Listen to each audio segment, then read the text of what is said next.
بسم اللہ الرحمن الرحیم۔ السلام علیکم۔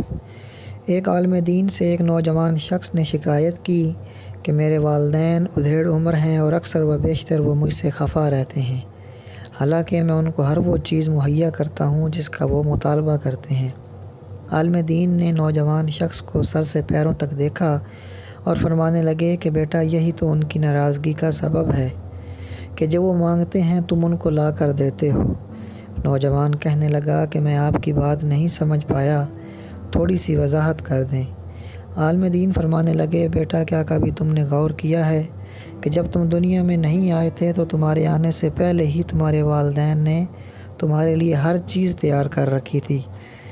تمہارے کپڑے، تمہاری خوراک کا انتظام، تمہاری حفاظت کا انتظام، تمہیں سردی نہ لگے، اگر گرمی ہے تو گرمی نہ لگے، تمہارے آرام کا بندوبست، تمہاری قضائے حاجت تک کا انتظام تمہارے والدین نے تمہاری دنیا میں آنے سے پہلے ہی کر رکھا تھا۔ کیا تمہارے والدین نے کبھی تم سے پوچھا تھا کہ بیٹا تم کو اسکول میں داخل کروائیں یا نہ؟ اسی طرح کالج یا یونیورسٹی میں داخلے کے لیے تم سے کبھی پوچھا ہو، بلکہ تمہارے بہتر مستقبل کے لیے تم سے پہلے ہی اسکول اور کالج میں داخلے کا بندوبست کر دیا ہوگا۔ اسی طرح تمہاری پہلی نوکری کے لیے، تمہارے اسکول کی ٹرانسپورٹ کے لیے، تمہارے یونیفارم کے لیے تمہارے والد صاحب نے کبھی تم سے نہیں پوچھا ہوگا، بلکہ اپنی استطاعت کے مطابق بہتر سے بہتر چیز تمہارے مانگنے سے پہلے ہی تمہیں لا کر دی ہوگی۔ یہاں تک کہ تمہارے منہ سے نکلنے والا پہلا لفظ تم کو تمہارے ماں باپ نے مفت میں سکھایا ہے اور تمہارے مطالبے کے بغیر سکھایا ہے، اور آج تم کہتے ہو کہ جو کچھ وہ مجھ سے مانگتے ہیں میں ان کو لا کر دیتا ہوں، اس کے باوجود وہ خفا رہتے ہیں۔ جاؤ، والدین کو بن مانگے دینا شروع کرو، ان کی ضروریات کا خیال اپنے بچوں کی ضروریات کی طرح کرنا شروع کرو۔ اگر ان کی مالی مدد نہیں کر سکتے تو ان کو اپنا قیمتی وقت دو، ان کی خدمت کرو، گھر کی ذمہ داریاں خود لو۔ جیسے اپنے بچوں کے باپ بنے ہو، ویسے ہی اپنے والدین کی نیک اولاد بنو اور ان کو بن مانگے دینا شروع کرو۔ اپنے آپ کو اس قابل بنا لو کہ ان کو تم سے مانگنے کی یا مطالبے کی ضرورت ہی نہ پڑے، یا ان کو کبھی تمہاری کمی محسوس ہی نہ ہو۔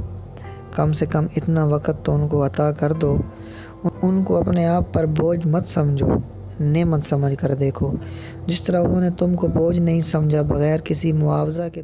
ویڈیو آگے بڑھنے سے پہلے ہمارے چینل RS ویڈیو کو سبسکرائب کیجیے اور ساتھ موجود گھنٹی کے بٹن کو دبا دیں۔ تمہاری دن رات پرورش کر کے معاشرے کا ایک کامیاب انسان بنایا ہے، کم سے کم ان کی وہی خدمات کا صلہ سمجھتے ہوئے ان سے حسن سلوک کا رویہ اختیار کرو، پھر دیکھنا وہ بھی خوش اور اللہ بھی خوش۔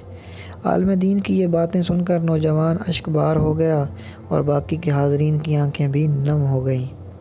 واقعی یہ حقیقت ہے کہ ایسے نصیحت آموز باتیں دنیا کی کسی بھی یونیورسٹی میں نہیں مل سکتی، صرف اور صرف دینی علماء ہی ایسی تربیت کر سکتے ہیں۔ دوستو، امید کرتا ہوں آج کی ویڈیو آپ کو پسند آئی ہوگی، اسے اپنے دوستوں کے ساتھ شیئر کریں، ویڈیو کو لائک کر دیں، چینل کو سبسکرائب کر دیں تاکہ نئی آنے والی ویڈیو آپ تک پہنچ سکیں۔ اللہ آپ کا حامی و ناصر۔